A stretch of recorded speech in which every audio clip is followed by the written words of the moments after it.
Oh, of course. Infinite potatoes!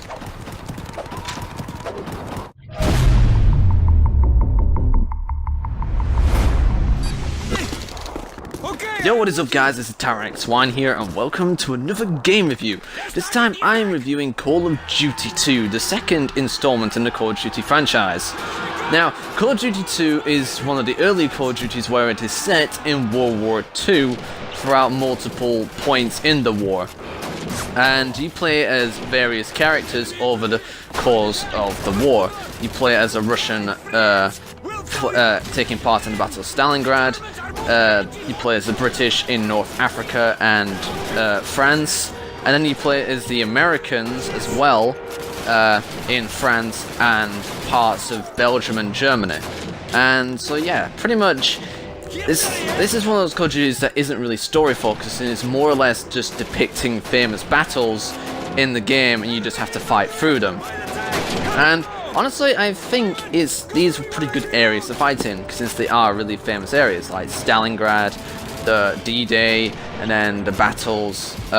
North Africa was a famous one, and obviously the battles leading up to the final days of World War II are also pretty famous in their own way.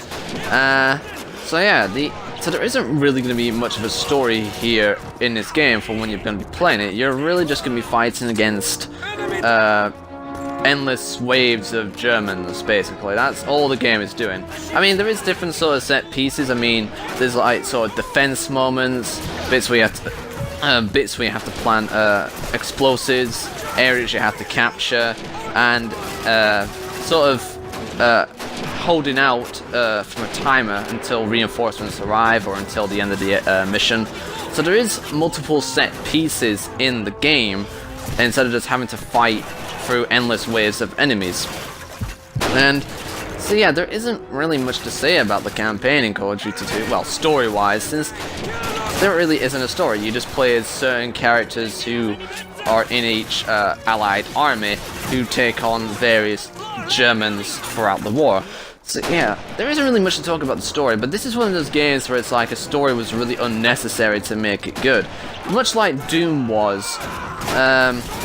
This is one of those games where it's like it relies more on the gameplay than it relies on story. And since this is a pretty old game, about 2005 is when this game came out.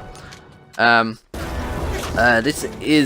2005 was during a point in time when games, well, first-person shooters weren't really relying on story, but more about the gameplay to keep it going.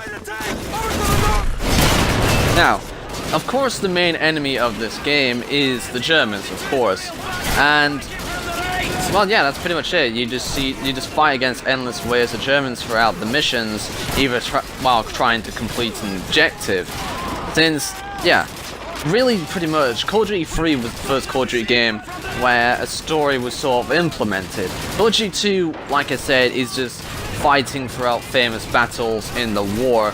I mean, there is characters that are sort of with you throughout the campaign in each allied army, but they don't really play a pivotal role. They're just people, they're just sort of immortal AI that can help you along the way, so it doesn't become too difficult for you for when you're playing this game on veteran.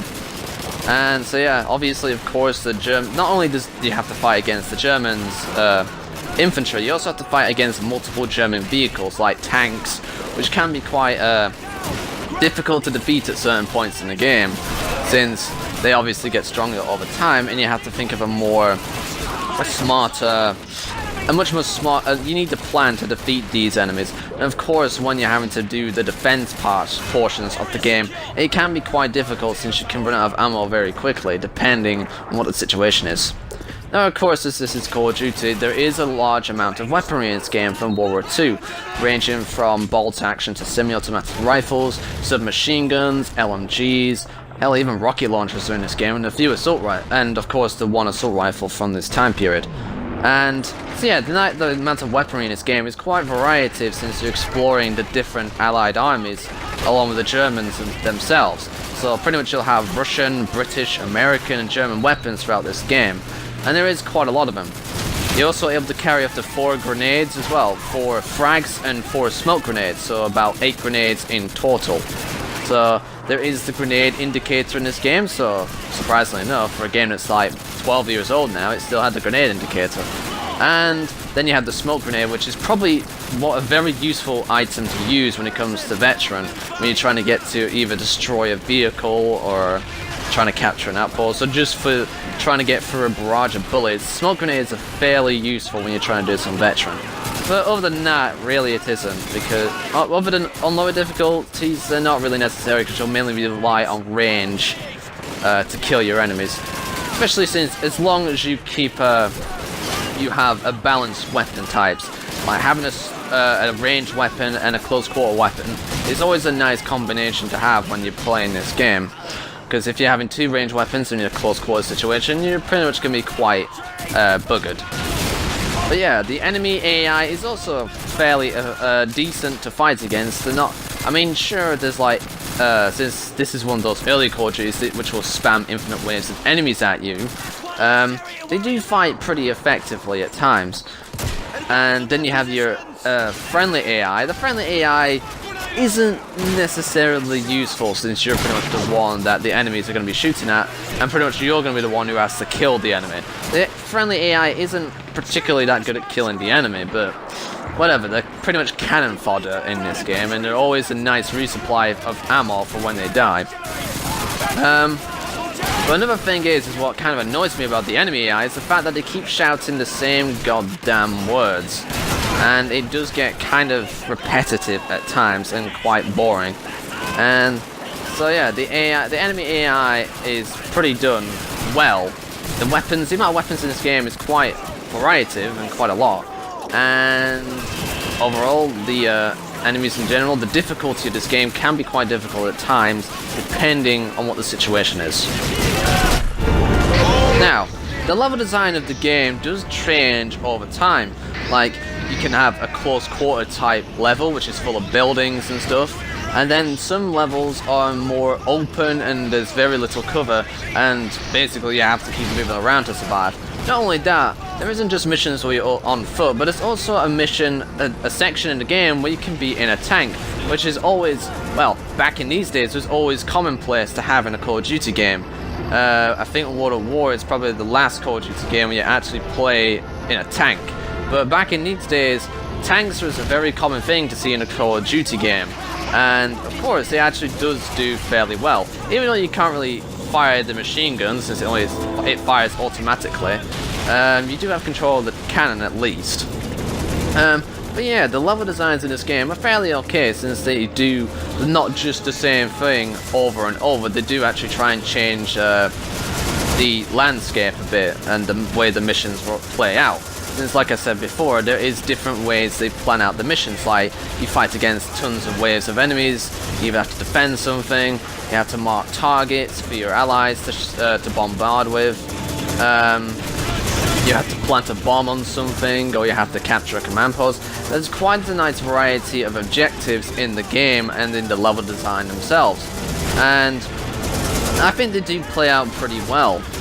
But overall, I think more or less, the campaign does play out significantly well. Even though there's no story, this is a particularly fun game to play, along with the settings and the locations of where the game is set, like which of course are famous battles throughout World War II.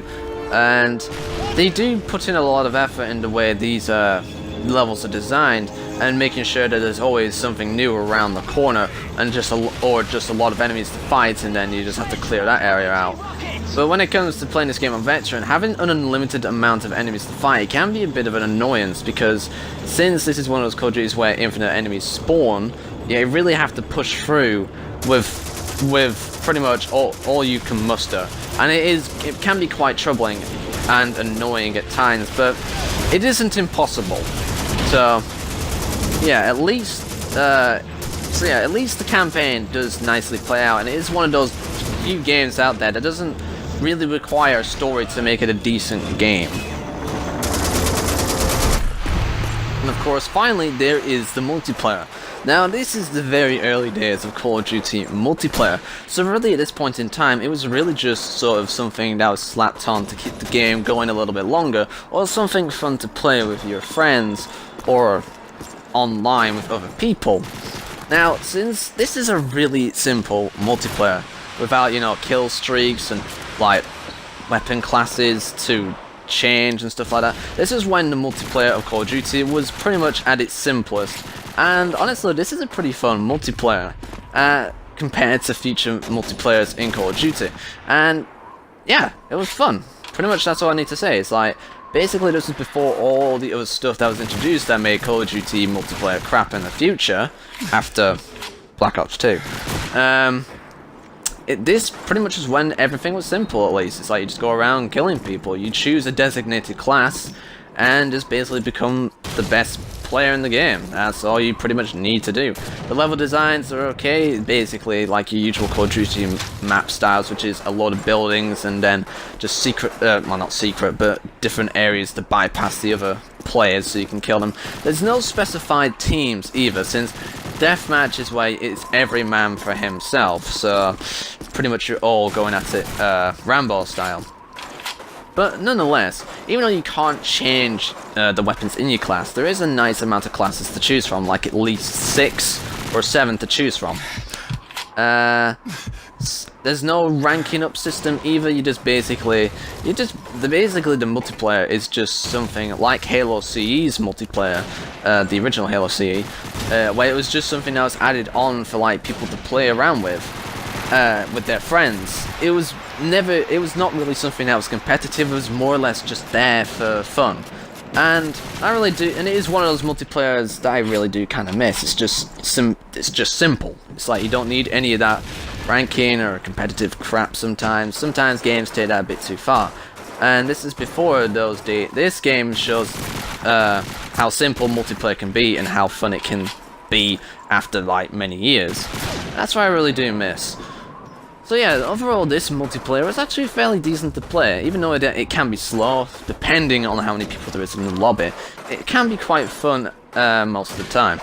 So yeah, I think Call of Duty 2 is actually a decent installment in the Call of Duty franchise. Since this is its early days, and when it was still getting off on its feet, this was pretty much, overall, a fun game to play. Despite not having a story, World War II was a very popular thing to do back in these days, and of course eventually they ran this try at some point and then moved on to the Modern Warfare aspect.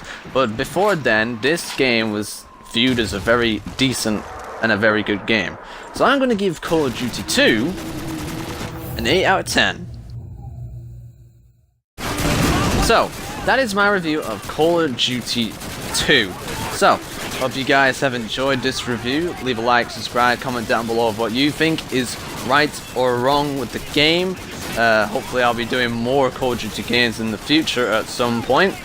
And yeah, I'll see you guys in the next random video.